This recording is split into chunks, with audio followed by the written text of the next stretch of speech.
What is up, buddy boy nation? I'm back. It's Men's Mental Health Month, so I decided to make a quick short video. Just to make a video about things I no longer believe in and things that I find sufficient, maybe something akin to solutions, which is not something you guys might like, but it is what it is. Alright, I'm just gonna say these things. It's Men's Mental Health Month, and so this is a Men's Mental Health Month special video, and I know that psychology is a weapon of the state now, but whatever, right? Now, there's a lot of talk when it comes to the patriarchy.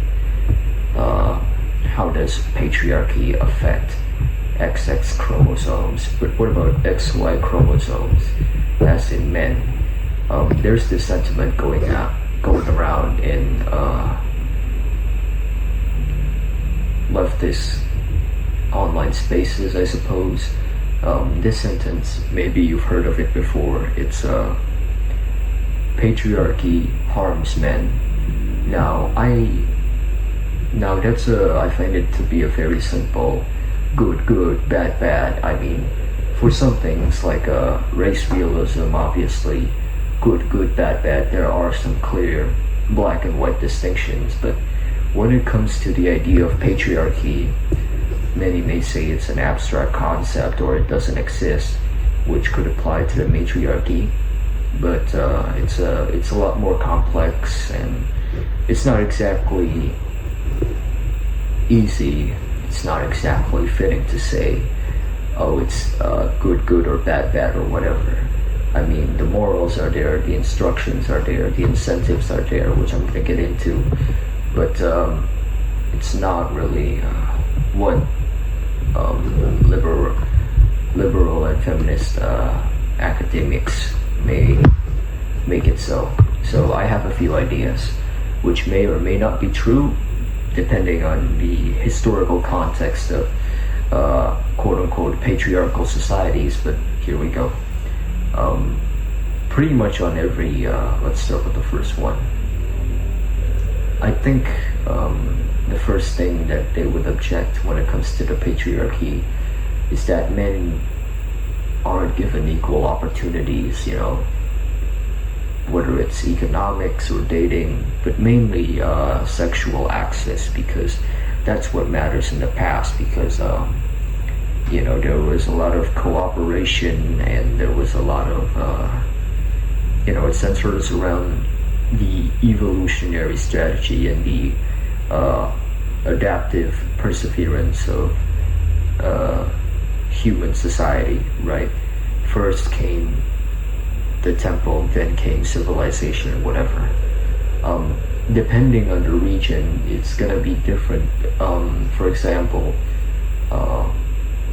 China with their, Asia with their yin and yang, they obviously, their geographical landmark being that of one filled with river banks, and so they can apply strict hierarchies, and then establish clear, distinct concubinages and dynasties for future heirs and whatever. It was well ordered, and other societies are also well ordered, even though the breeding patterns are strange, or even though the breeding patterns aren't 100% similar. The only one that can be considered weird by anthropologists and historians are the European marriage pattern, which I've already gotten into. That was before Christianity, but even then, there's going to be excess males. This is sort of like a brutal, unavoidable thing, but excess males will always exist. Now, there are a few levels of excess males. I think some excess males are just males who function in a society that has like very strict, high status men, type of balanced competition, polygyny, right, and community based alloparenting, basically child rearing. The focus is for future children. It's not for something like romantic love, right? And that makes sense. I find that to be rational, and it can be logical, although it's not something that our ancestors can conceive through reason. But given the gender dynamics and whatever, that would make sense, right? I think I'm not the only one who would incline to say that. The U word.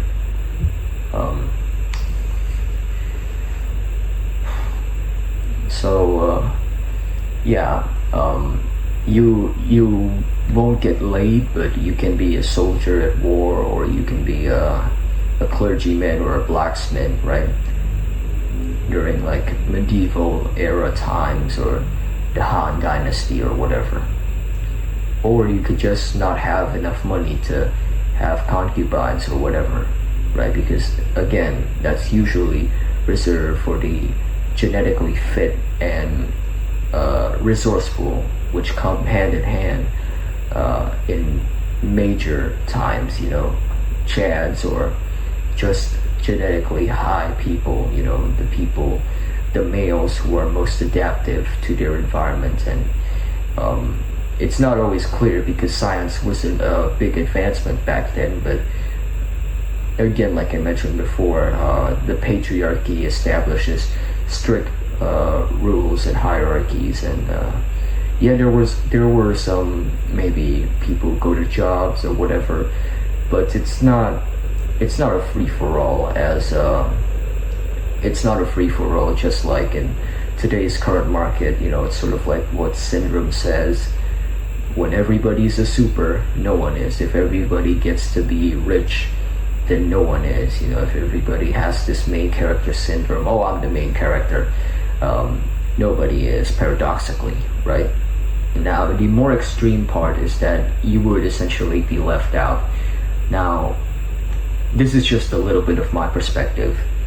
There is nothing wrong, if I were born in any time or anywhere else in the world, then I would be completely honest with you. I would not be able to defend myself. I would not be able to proliferate, to survive and thrive and have a family of mine.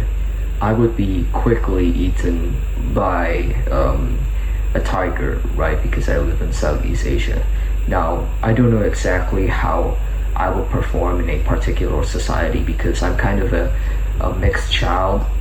I'm a chink. My parents are from two different places in the same country, Indonesia. But I think for many of us, we won't be fit to our environment.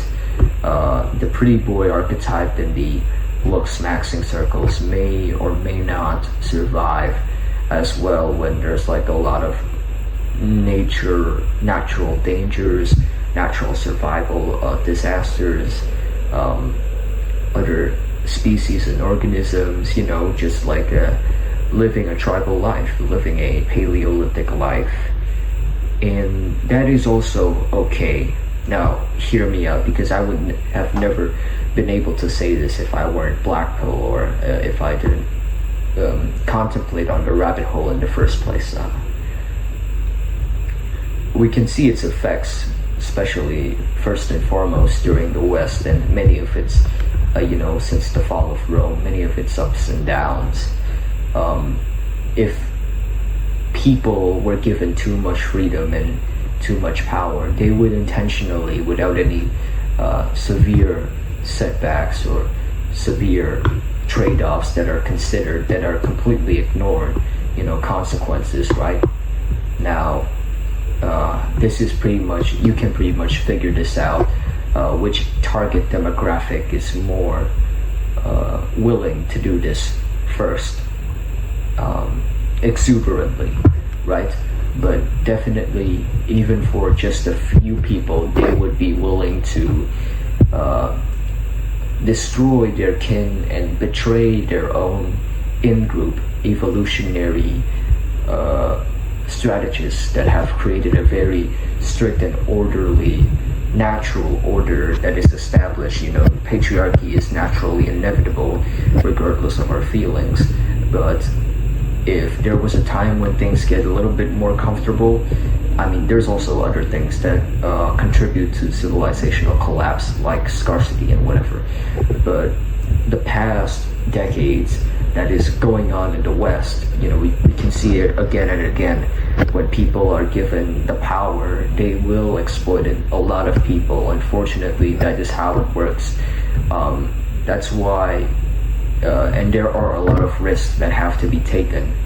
You have to be left off in the dust, or else if you live your existence and your hunger, your thirst, your libido, as a man, others would not understand the temptations that you have. That's why you would have to be cut off, sort of like what Plato mentioned, right? Not a pre-industrial, a pre-technological form of eugenics must be applied, and that has to require drastic measures, even though it's not being able to be conceived easily by words. Much of it is unreasoned. It's not under like the Cartesian or the Kantian sort of epistemology or idea of reason or metaphysics. Much of it is what it was done, and it has worked tremendously in the past. Even though sacrifices had to be made, you had to be left out by Chad and the tribe. Alright, I'm just gonna make this clear. You have to be left out by Chad and the tribe so that society functions the way it has healthily functioned for many times over. The problem isn't religion. It is not technological advancements. Yes, many of them contribute, but the inner root structure that revolves around our biology has to be addressed. The harsh truths of reality, as normies tend to say. If it were not to be controlled, it would be used, it would be taken for granted. And we can see its effects right now. The spiteful mutant trend, the oofy doofy trend, the demographic pill. There's a difference between you dying off quickly or living for many days, for many years, because they want to keep you alive just so that you can be in a soulless job. There's all this talk about progressivism and whatever, but no, there is not. Because I'm just gonna make this quick because I only have a few minutes. I'm not gonna link my phone number to this. I would rather get shot by somebody who actually cares about the situation at hand, even if there's a lot of drastic measures and a lot of philosophizing, a sense of fiery burning of quote-unquote hatred that is expurgated by that person. But if he shoot me in the head and he does care about the situation, he wants to preserve the world, the natural order, it would be miles better than me having to stay alive and get married and get all of those things that I wouldn't have gotten in a pre-industrial Paleolithic world. With the tribe and Chad, only the few strong, the most adaptive men with the most successful genes and resources would have, even though there's some evolutionary bias, there's some personal error management theory bias, it's fine. It's completely fine. I would rather get shot by somebody who actually cares than living off by somebody who continuously lies straight up to my face. And I think a lot of you guys have to accept that as well. It doesn't have to be today or tomorrow, but I'm not gonna force you guys. Like I said before, cheers and cauliflower ears, right? But yeah, I mean, to end this video, I recommend you guys to check out Kane B and Gavin Young. You can see their faces, but you can see that they're doing fine. they have something else instead of getting laid.